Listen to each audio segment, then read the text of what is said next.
I'm going to talk a little bit about this LiAngelo Ball problem, which was a segment that we did on the New Old Heads this week. So I'm going to watch this and kind of critique this a little bit further. LiAngelo, did I say his name right? Yes. LiAngelo Ball. He recently signed a Def Jam deal, essentially based off of one song called Tweaker that went viral, charted at like 26 or something. Yeah. It's kind of crazy. But yeah, he has signed it. Yeah, so he signed a deal. He signed a deal with Def Jam and Universal Music Group, and a deal worth as much as $13 million, with $8 million guaranteed. It would also give Ball full ownership of the music and his own record label. What? That's a hell of a deal, man. That's a hell of a deal. You know how many people have worked their entire lives as musicians and won't get anything. That's a hell of a deal, bro. Cue the Russell Westbrook what? What? Let's see if William has that. That's crazy. Oh my God. That's crazy because even, you know, all things considered, I think that's maybe like a positive caveat from this, right?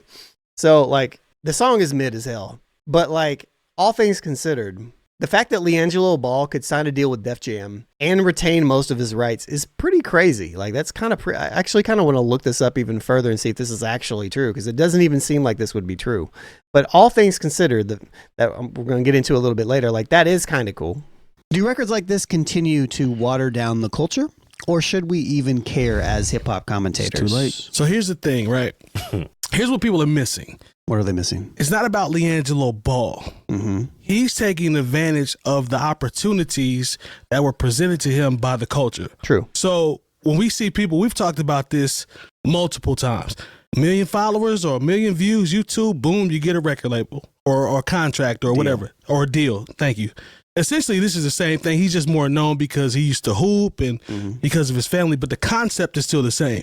The conversation is not hating on him for taking advantage of the culture being so open. That's not what it is. The conversation is about the culture being so accepting of what's actually going on. To me, that's the conversation, because now it feels like rap is just the fail safe. Is like, okay, so I can't do this, I can't do this, I can't do this, so I'm just gonna rap and I'll just be a rapper. Like that dilutes the content, the product as it relates to hip hop culture. So I'm not mad at him for taking advantage of a culture that will accept him for doing that. There's levels to it though. There's levels to it. So this particular situation, in my personal opinion, is a nepotism type situation. Okay. And the reason why I say it's a nepotism type situation, because I mean, we all know who the Ball family is. Right. We know who the father is and his plans for his kids, and my kids are all going to be successful, blah, blah, blah. He said it. You have you got one brother playing for Charlotte. You got another brother playing for the Bulls. He didn't make it. They were actually trying to convince him to go overseas and play. And he found a niche. He put out a song that sounds like his vintage 2006. I was going to say about 6 to 8. Yeah, somewhere like in there. Louisiana. Oh, 100%. Yeah, 100%. absolutely. Yeah. But the only reason that this song is popping right now is because of the success of his family. If this was one of us that put this song out, they would laugh at us. Yeah, they would either laugh or it would catch some local steam. Yeah. But it wouldn't be on a national stage. This wouldn't catch He's local in a steam. situation to where he can put something out and it's on a national stage. When it comes to these record labels signing people, we already know what it is. Yeah. Once you've created something now, now we got the money for you, we'll put something behind you. Yeah. So even if this is the only song that's successful, he's already on like is on some music festival? One was of it the music Rolling Loud? Yeah, Rolling Loud. I saw him on the flyer. Yeah, he's on there. Yeah, I got the flyer right here. It's actually kind of crazy. It's wild that you can go from like one song. We're going to talk about it though. We're going to talk about it. I don't see his name on here though. I'm sure it is. Is he a bigger name? He should be a small name. He should be a tiny name. He's got one song. Or maybe Jello? Does he go by Jello? Why is he like one of the bigger names? Why is he like higher than Boss? Why is the couch rapper Dave Blunt's lower than him? You know what I mean? I'm just saying. Rolling Loud. Yeah. So he gets to perform at Rolling Loud right now. This is the only song that he has. But he has a couple other ones. He got a couple jumps. I'm sure he does, but they're going to be able to recoup their money off of just this situation. He might be done before the end of the year and never do anything else. But it's a situation where nepotism fell in his favor because of who the family is. And you know what? LaVar Ball has Born to Ball music group. That's horrible. Jesus That's so bad. I'm sorry. To LaVar Ball's credit, man. No, I don't give him no credit for this. I'm gonna tell you why you give him credit. Okay, all He right. spoke this into existence from a standpoint of him. Did he manifest this? He manifested it. Let me manifest this for my children. LiAngelo is going to be a rapper. Is his son being a struggle not rapper? The rapper? Not the rapper. Don't do that. What I'm saying is what Terry's talking about from a nepotism standpoint, him being who he was to just make everybody think his sons were that is the majority of the reason why we're here now talking about this. Come on, man. LaVar Ball is That's the true. one that put that in place. You gotta give a man his props for what he did. That He is was true. the son that didn't make it. Yeah, and he now still got made it. And now he got a guaranteed $8 million off. That's what I'm saying. You So know what? Sometimes God does take care of babies and that's fools. that's what I'm saying, bro. It's not like to LaVar Ball, you got to get that man his props because he set the stage for his kids. And then hip hop is just in the position where it is, if you're popular, we gonna pay you. But It's I'm as simple as that. going to take some credence off of it just being hip hop. Rap music. Rap music? Yeah, let's not call this hip hop. Let's lean on this is a popular song Okay. based off of, and we bring this up often, social media and how social media works. That's the reason why this song is so popular right now. And also all the sports teams that are playing this Absolutely. in the locker room. Good point. Like Good point. it's a combination of And one thing that I talk about later on is that what really kind of amplified this was the streamer Neon, who previewed it on his stream and then it blew up. That's the part that I really want to talk about. having that connection to that and the reflection of it. The thing is, and of course, I hate to be the one that just goes ahead and shits in the punch bowl. But Hey, man. all right, Sometimes you just got to shit in the punch bowl, man. You know what I mean? It's just kind of what it is. he's going to get $8 million guaranteed. Yeah. All right. So It's crazy. once again, that puts you in the top tax brackets. Let's chop that down to 4. We're gonna figure these companies going to figure out. Oh, you where count his pockets now? Sure. I don't have to page count out of your book. I don't Don't have do to that. count his Don't do that. pockets. They publish the numbers. Yep. Okay. And you got to look at it like this. Say this is the peak of what he does. This is going to be the last $4 million he sees. Now, don't get me wrong. If somebody said to me from music, I mean, maybe he'll be able to do some show. You know, usually I would agree with this sentiment, but I'm not so sure. I'm not so sure. We have seen more acts that are less serious go farther. And it'll be funny, but like you just got to look at it like this. It's like, okay, yes, we paid you $4 million to go out and make a spectacle of yourself, at Rolling Loud. We're not really interested in your talent. We're interested in your metrics. But doesn't that speak more to what I'm talking about when I say the landscape? Yeah, I mean, You see once what I'm again, saying? I said what I said. I said this when I spoke at the G-Note address a couple years ago at Treese. I said these companies are not excited or wanting to invest in somebody's talent. If it was about that, then Def Jam, the company that signed Redman, Public Enemy, you know what I'm saying, EPMD, LL Cool J, would, if it was about talent, would not look this kid's way. But it is about metrics. Yeah, okay, social media. What can we get clicks on? What is it that we can generate interest through people who don't even really care about the actual artistic expression? Like, this is being talked about probably on Fox Sports. It's probably being talked about on First Take. You know what I'm saying? So now you get this free publicity that you would never get if it was just somebody who could spit. So I mean, I get it, and so honestly, if you can get those kind of looks and have somebody talk about Def Jam, why would we talk about Def Jam in any other way? Because what is Def Jam even in 2025? What they do is just sign the clips as well. Okay, all right. Well, but we're not talking about that. We're talking about this dude who played 1 year at UCLA, stole some glasses in China, and You didn't have to say that. Yeah, I'll do it. Yeah, and then couldn't stick on a roster anywhere in the NBA, and so now he's got a rap song, and so we're going to get that much mileage out of you. That $4 million is nothing. Once again, $8 million, $13 million. Nobody ever see it's his record deal is just like a deal in the NFL. Whatever's published, you don't ever see that money. Yeah, but $8 million guaranteed, even with the taxes taken out. I mean, You know, so like honestly, so what they wind up chopping it down to through artists, managers, taxes, and all that, it's worth it to them to go ahead and make it. And then we can look back and during the wrap up, you know, we'll be like, yo, remember in January we were talking about LiAngelo Ball, but and it his still hip-hop? works. It still works for the family brand at the end of the day. So 100%. even if this doesn't work, him musically, collectively it works as the family brand, because after the two brothers are retired from the NBA or whatever they do, I mean, even right now they can employ him. True. Yeah. Even if this doesn't work out. Hey, But at the end of the day, the family succeeds off of this. I mean, I'm and happy for this situation. And the thing is, I'm breaking down his $4 million. Someone give me $4 million right now. I never have to work again. There we go. So to the point, what I wanted to interject real quick is what you were talking about, Jay. I don't know why my camera is. I'm gonna have to look in deeper because I feel like my camera is always out of focus, and I look like I'm about to die. I'm so white here. And now, granted, I am super white, but like this looks, man.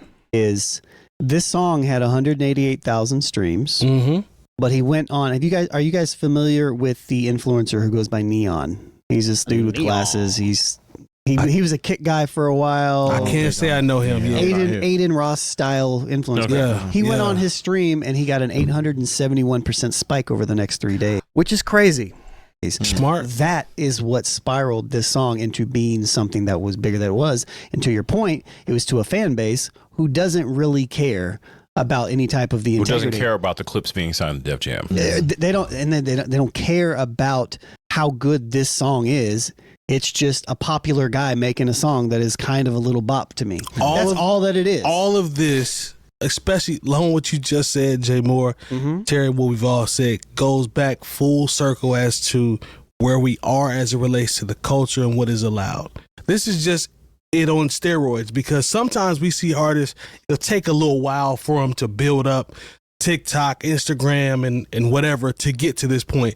This blew up overnight because, one, to Terry's point, the nepotism part, they had the platform, but to Lone's point about the stream, where it was featured on that, it expedited, it cut out about 4 or 5 of the steps that the normal person would have to take. And boom, we talking about $13 million on the table that fast? Yeah. For somebody that has never rapped at all. I mean, that's the conversation. No, Well, he's I don't been know rapping. He got. You're right. If you look him up as far as songwriter, or whatever, he's got multiple joints. Out Okay, there. so this is the first one. So rapping and being good. He hasn't been rapping and actually doing good stuff. The yeah. only difference here is that he went on a big streamer's stream, teased a song, Right. and then that spiraled it. It's just like, you know, live streams, you know, the Ksnet, Aiden Ross. It's the nature of the beast It's right just now. like reality TV in a sense. At least I think that's the piece right there when we talk about like the quote unquote LiAngelo Ball problem. It's not about LiAngelo Ball. You know what I mean? Like it's not about him per se. It's not even about Neon. It's just the fact that we, and when I say we, I just mean us as humans in this particular space right now. We give a little bit too much credence to influencers. And we're in a very interesting space where I feel like we care. Again, I'm speaking from the human race, right? Because of how technology is. I feel like we care a little bit too much about, we care more about content than we care about music. Even when the conversation is about music. And this highlights that problem because Neon, this dude who is a Kick or Twitch streamer or whatever he's done, who was famous for, I don't know, he had like some Ruby Rose videos and stuff like that. Like, and then I don't know, his stuff is kind of like shock value type of content, but like, he's not generally talented at anything. Like, he's not somebody who's like this cool. Let me fix Mike's face here. these people. Just because, you know, he's gonna give me a hard time, but like. He's not generally talented. Like Aiden Ross isn't generally talented at anything. Ksnet isn't generally talented at anything. Are they entertaining? Sure. And they have a lot of people that give into them. But like when it comes to like the taste making aspect of it, and when we talk about the fact that hip hop is the biggest music genre anymore, and it has essentially become, well, rap music has become pop music at this point, it kind of dilutes everything. It's frustrating from a hip hop perspective to see somebody who doesn't care about anything like a Neon get on here and just like tease a song from LiAngelo Ball, and then next thing you know, this song is so big it goes up 827% as far as streams are concerned, that we're already at like, I think I've seen two different numbers. I've seen like 180 something, and then I've also seen around 90. I don't know which one is accurate, but to go up to, 857% higher than that is really significant. And to be able to amplify a random person that is popular, that has a few songs, into a Def Jam deal, bypassing everybody that's been doing this and taking this art form very seriously for a very long time, and to get a deal to where like he has ownership over everything. It's just frustrating. It's just frustrating to see. These people are so powerful as influencers. This is the prime example of how powerful they are. Yep. It can literally change you overnight. Yep. Absolutely. It ain't like, to Terry's point, it ain't like he needed pub. He already had the pub based off his daddy and the brand. So we just fall into a position where we can get with the streamer and we just turn it up 800 whatever percent. It's a wrap. The same exact type situation happened years ago from the Real Housewives of Atlanta. Mm-hmm. So there was a character on there that made a song called "Don't Be Tardy to the Party," which was trash. Who was that? But it was charting and making a lot of noise. Yep. Because of that TV situation. Facts. This one is just it on steroids. I'd never watched that stuff, but it was 𝗕𝗔𝗡𝗚𝗪, tardy for the party. That looks like it's horrible. But anyways, because now we have social media and TikTok and things of that nature and streamers that can add to this situation, and not to mention again his family. Mm-hmm. So, and he's not wrong for taking advantage of this. Not at all. No, do your thing, brother. That's the part that gets lost in the conversation. If anybody says, "Oh, I wouldn't do that," you lying. You're a damn liar. You're a damn liar. Like I'm trying to, like I already, I said something that showed my suburban roots. While I was like, shit in the punch bowl. Like, I just wish there were more people that in general would not jump on the horse of because he's a popular figure and be like, oh yeah, this is there are other steps to it. This is it. You know what I mean? Like, I have no problem with the person doing it, but I wish there were more people saying, well, this song actually isn't really that good. And I've seen some people. I have seen some people be like, nah, this ain't it. A couple of popular streamers and it sound like a couple of NBA stars that have their own pod. Yeah, the mug sound like this is. I'm cool. It sounded like it came out in 2004. My thing is to Terry's point and to your point as well about those that will speak up. It'll never be enough. Right. Nah. The number of people that will actually have enough honesty to be like, nah, this sound like a updated No Limit joint from like 614. Nobody's gonna say that. That sounds more like a Cash Money record, maybe. Like I said the wrong record label. You're right, Cash Money. I misspoke. So it sounds like Cash Money 14, 15ish. But if enough people get behind it, it doesn't matter what it sounds like. That's the whole point. It doesn't matter what it sounds like. If you can get the wave behind it, you'll fall into 13 million. And I'm not trying to be a hater, but I'm perfectly fine because I heard the record. Yeah, get your money. Whatever it is. I don't really think that I'm hating. I think the record is just mid. I don't have any problem with Jello being like successful if he takes it serious, but it's the system. The conversation is a system. It's not him. It's the system. Yeah. You don't have to like everything that comes out just because it's popular either. For sure. True. I think that's the biggest problem right now when we talk about what works. Mm-hmm. Is because there are people who are, I don't want to say they're afraid, but they just don't want to be the person to be like, man, this is trash. Everybody just, or like nobody wants to be that person. No, everybody does, nobody wants to say. To Terry's point. Yeah. There's way too many people that are tastemakers that have no taste. Mm-hmm. Let's say that. Let's put that out there. Like this is an epidemic right now. Yeah. Like Aiden Ross is not a tastemaker. No. Like Neon is not a tastemaker. Academics is not a tastemaker. No, not at all. He dick rides number. It brings back the whole conversation about are gatekeepers needed and are they necessary too? You know what I mean? Like we talked in another segment on this episode, which is 420, which I may do a reaction, like a live reaction to as well. But that episode's out if you want to watch it. But I think this segment comes out on Sunday. But where we talked about, shouts to 𝗕𝗥𝗪𝗡, but he had this really cool video on Instagram where he talked about that. He talked about the Joey Badass situation and media and content creators, and how even like a lot of media, like new media that formed around the Kendrick Drake beef, you know, like they're only covering like diss records because it's popular, it's content, you know, like they're not covering regular hip hop stuff. Like they're covering the Joey Badass diss, but they're not, at the same time, they're not going to be covering like Joey Badass when he drops a new song. You know what I mean? Like there's levels to it. Numbers like it's nobody's business.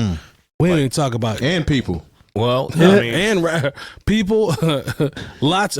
He has one person in particular that he dick rides a lot, but that's we're in a situation now as a society that it's a collective group of people, and whatever you want to call them, that decides what's hot. Yep.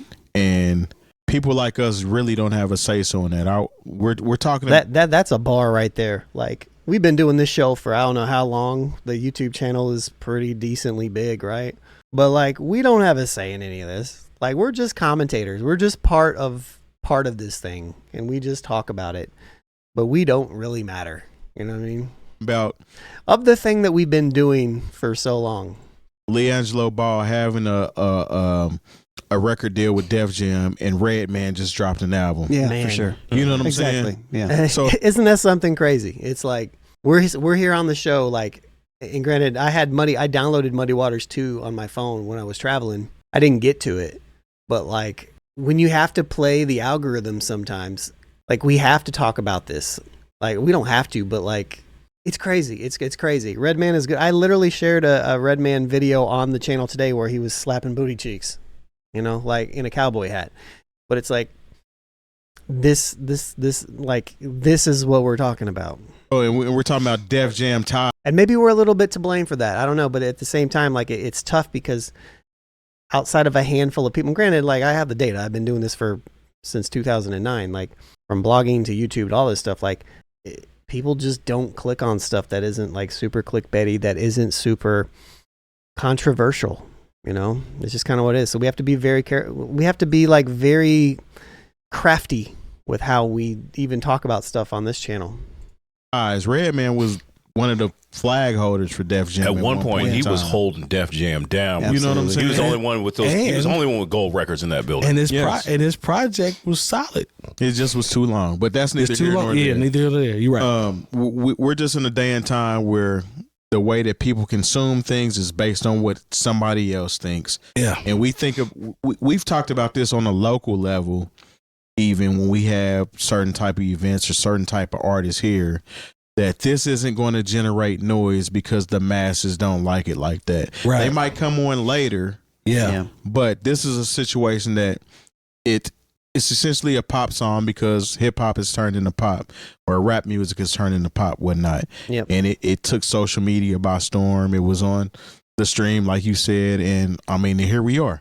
You know what? I saw an interview with Punch, and it was on Instagram. I was just scrolling. I cannot remember the site that he was being interviewed by, but he was steadfast on saying it's still about quality over quantity. It's not though.